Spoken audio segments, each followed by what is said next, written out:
they make sure na, pag-aaralin natin para maging engineer, maging teacher, maging, mga high-paying jobs yung mga anak natin. Tinatawid nila yun para lang makaahon yung pamilya nila sa kahirapan. It is good to help your relatives as much as you can within the capacity that you have, as long as you know what your priorities are. Welcome to Adulting with Joyce Pring. Watch the full video of this episode on my channel, www.youtube.com/JoycePringTV. And if you want to level up your adulting game, check out joycepring.com/collections for my digital products and courses. What's up, you guys, and welcome to another episode of Adulting with Joyce Pring. At today, ang kwento ko ay dapat meron kaming whole outline for this thing. But dahil may personal experience ako dito, magkikwentuhan na lang tayo. So today's topic kasi is called Sandwich Generation. And producer Kiara, I asked her, like, what is the sandwich generation? Because she was the one who created this outline for us.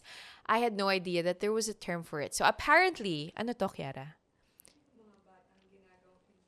Ayun, yung mga batang ginagawang investment. So basically, nasa sandwich sila in between the responsibility of taking care of themselves or their new family or taking care of their original family. And boy, oh boy, do I have stories for you. Char.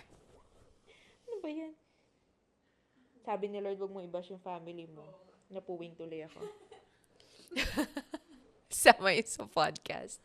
Anyway, okay. So I remember this news story from, I think, a couple of months ago where in Eat Bulaga, Maine Mendoza called out parents who were on the show apparently, and parang they were asked to give a message to their kid, and parang basically the gist of their message was like, anak, pagbutihin mo, ikaw mag-aahon sa amin sa kahirapan. Tapos parang si Maine was like, wag naman po ganun. Wag naman po natin ipasa dun sa bata yung responsibility. And I'm gonna tell you something that might shock you. I am going to stand somewhere that's not extremely on the, nga tama, wag niyo bigay dun sa bata yung responsibilidad. But also, I'm not gonna stand on the, yes, dapat nasa kanya yung responsibilidad. I am somewhere in the in-betweenish, and I'm gonna tell you why. So, I come from a poor family, basically. Hindi kami mayaman growing up. And this is something that shocks a lot of people because I speak the way that I do. But yes, hindi kami mayaman. So, makikita nyo yun. Kung napapansin nyo, madaming tao nagtatanong like, bakit hindi ko nakikita yung parents mo, hindi ko nakikita yung mga family mo, ganyan. Kasi I come from a broken family, and most of my family members are all abroad, mga nag-OFW na. Dahil nga mahirap ang buhay dito sa Pilipinas, mahirap kami. And I didn't come from a well-off family, and my mom hates it when I say that, but it's the truth. And I feel like she finds it shameful when I say that kasi it disrupts this vision of like opulence in our lives. But we don't have that, really. Like, hindi talaga kami mayaman eh. Anong gagawin natin, di ba? Hindi talaga yun yung background ko. But I feel like there's no shame in that anymore because I am a child of God. Kahit ano pa yung pinanggalingan ko, kahit gaano pa kahirap yung pinanggalingan ko, or yung pinagdaanan ko, that no longer defines me. It is the love of Christ that defines me, number one. And number two, nakaahon ako. Nakaalis ako doon. Hindi ako nakapagtapos ng college. Did you guys know that? I didn't finish college because when I was in high school, pretty much my parents didn't have the money to put me through college. And so I had to start working. And I worked while I was in college, and it was hard. It was hard to be a working student. I was working as a copywriter in a call center before. Tapos first year ako nun sa UP, and I didn't want to do that anymore. So I got into showbiz, and it has taken me where I am today, and I'm really grateful for all the people and the opportunities that has brought me here.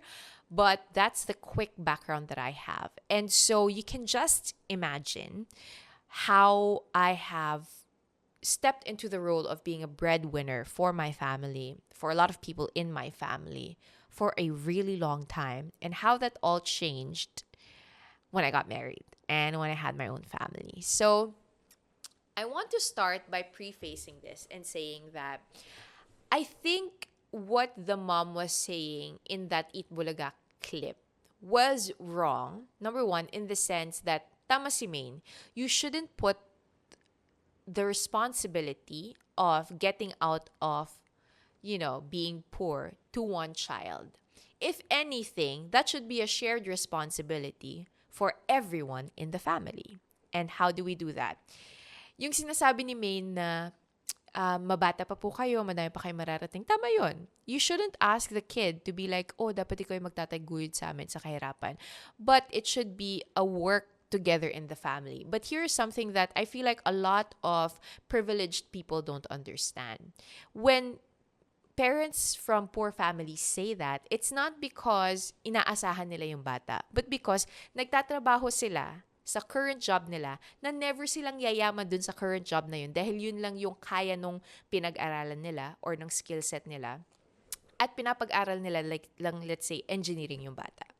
I have so many family members who are like that na wala tayong magagawa. Yung trabaho talaga nila na pwede lang para sa kanila is magbebenta lang sila ng ukay-ukay. Hindi ko nila lang to as in a degrading lang ha. Pero ito lang yung I'm saying na according to their skill set in our society, in our government, and dun sa work experience and educational experience that they have, yun lang yung pwede nilang gawin. So, pwede lang silang mag-janitor, pwede lang silang magbenta ng ukay-ukay, pwede lang silang maging rider, all those other things. Very good, respectable jobs. But it's not gonna get you millions or hundreds of thousands of pesos. Why? Kasi may limit yung money na ma-earn mo dun eh. So, what do? They make sure that yung mga anak nila, mapapag-aral nila. That's why education is the key for children and families to get out of poverty. They make sure na, pag-aaralin natin para maging engineer, maging teacher, maging, mga high-paying jobs yung mga anak natin. Tinatawid nila yun para lang makaahon yung pamilya nila sa kahirapan. So, that's a different perspective that I want to offer you guys. Like, for example, meron kaming kasambahay ngayon. And yung kasambahay namin na to, may mga anak siyang nag-aaral. Pinapaaral niya. Pumapasok siya sa amin. Kahit na 50 years old na siya, 50 plus years old na siya, pumapasok siya sa amin as kasambahay. Nagtatrabaho siya as kasambahay. Kasi yun lang yung kaya niya sa pinag-aralan niya at sa educational and work experiences niya. Magbubukid sila. So, minsan, mahina yung ani, mahina yung trabaho nila. So, wala talaga silang pera. But since nag-aaral yung mga anak nila, meron siyang nurse at meron siyang teacher, kinailangan niya magtrabaho at merong isang gustong mag-IT. So, that's a different perspective that I want to offer you. Sometimes, yung mga poor families who say that, they say that not out of selfishness but out of the reality that in the Philippines, if you have a normal job, if you just have a clerical job na nagbebenta ka lang, sales lady ka or whatever, hindi ka talaga yayaman. Magiging mahirap ka lang dahil ang taas ng bilihin, ang pangat ng economy natin, tapos ang liit lang ng sinasweldo ng mga tao. So, I want to offer that perspective to people who are hating on those parents. Kasi probably you don't know what it's like. You don't know what it's like to be a poor person. Na, yun lang talaga yung pwede mong gawin eh. Ang kaya mo lang gawin talaga is to maximize whatever it is that the cards that were dealt for you, and yun na yun. Parang for example, sa lola ko, my lola is still, by all intents and purposes, hindi pa rin siya mayaman. Alam mo yun, pero lahat ng mga anak niya nakaahon na rin at nakaalis na rin sa hirap. But mas umayos yung buhay niya kasi nga nag-OFW yung mga titas ko, nag-OFW yung mga anak niya. So, nakabili siya ng bahay. Yung mga contemporaries niya, na yung mga anak, ganun pa rin yung trabaho, whatever, hindi sila nakaahon sa hirap. Kasi kung nasa Pilipinas ka pa rin nagtatrabaho, yung trabaho ng mga anak mo, ganun pa rin katulad ng trabaho mo, it's just gonna be the same thing over and over again. But since ako, nag-showbiz ako, her kids all went and became OFWs, nag-iba yung lifestyle niya, nagkaiba yung buhay niya, diba? So, that's a different perspective that I want to give you. Now, what do you do then if you have your own family? Or if you have your own responsibilities already and you're still stuck in the whole cycle of needing to provide and take care of your original family. Hey guys, bigla my baby kasi umiiyak yung baby. So here we go.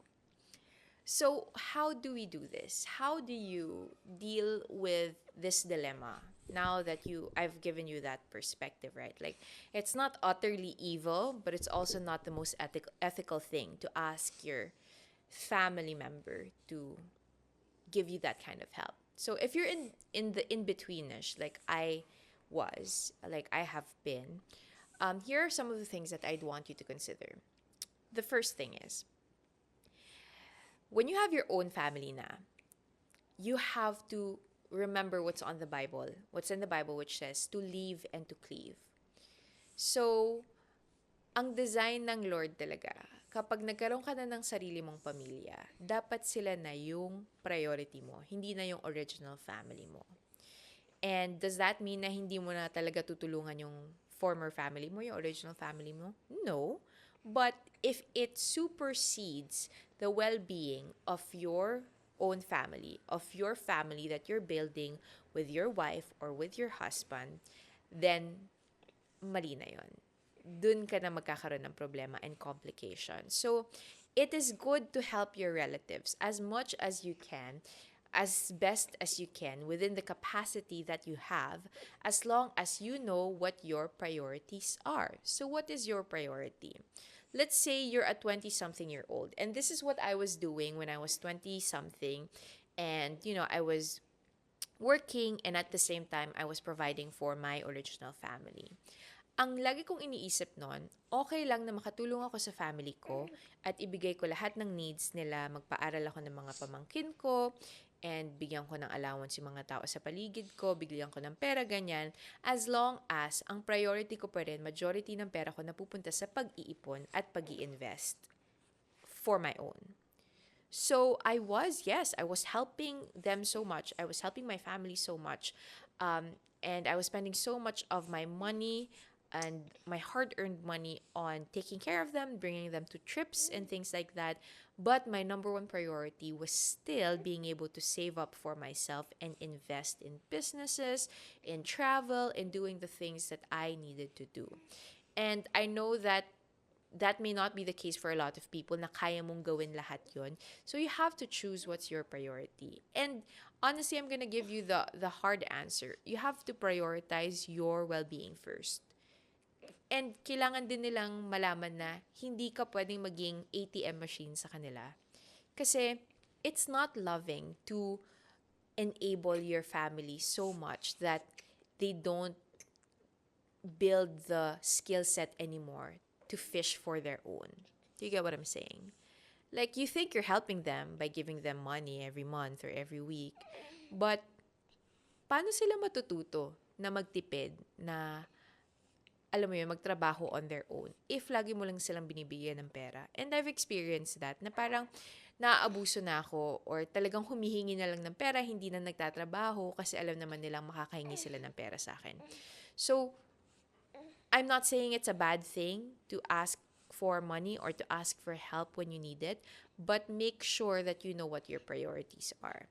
So, kung napaprioritize mo naman yun, di ba, nakakapag-save ka naman for your own. So, I know a lot of people who wala na silang naipon at all. Kasi lahat, buong sweldo nila binibigay nila sa parents nila.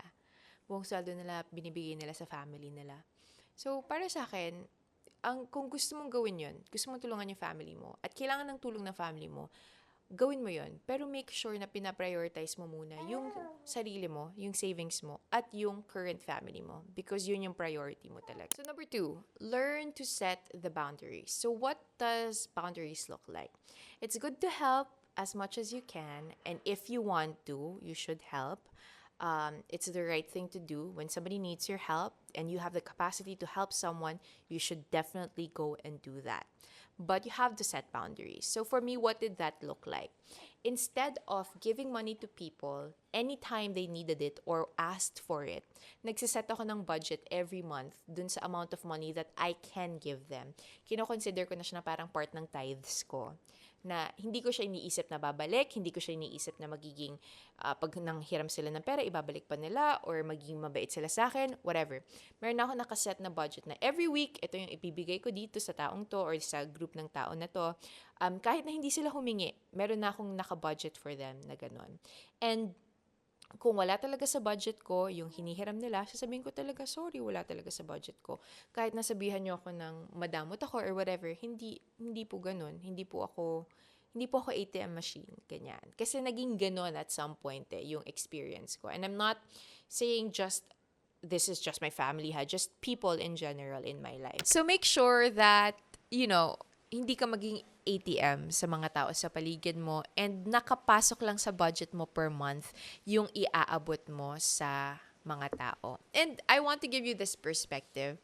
By saying no to giving money kaagad, you're saying yes to building your own wealth and your own streams of income, which means that you will have more capacity to help them in the future. So that's something that you have to consider. Now, I also had an emergency fund for my family at that time. So, I had an emergency fund for my family because meron nga kaming elderly and may mga little kids. And so, pag mayroon akong konting extra, pag may natatabi ako, nilalagay ko doon. Para kung may emergency man, medical emergencies and things like that, I already had money allotted for that particular thing. Okay, so third and finally, my tip for you is to really get wisdom from the Lord, from His Word, from your church community, from your mentors. I have a discipler who once told me, if they're not part of the solution or the problem, don't share na your problems with them because that's just gossiping.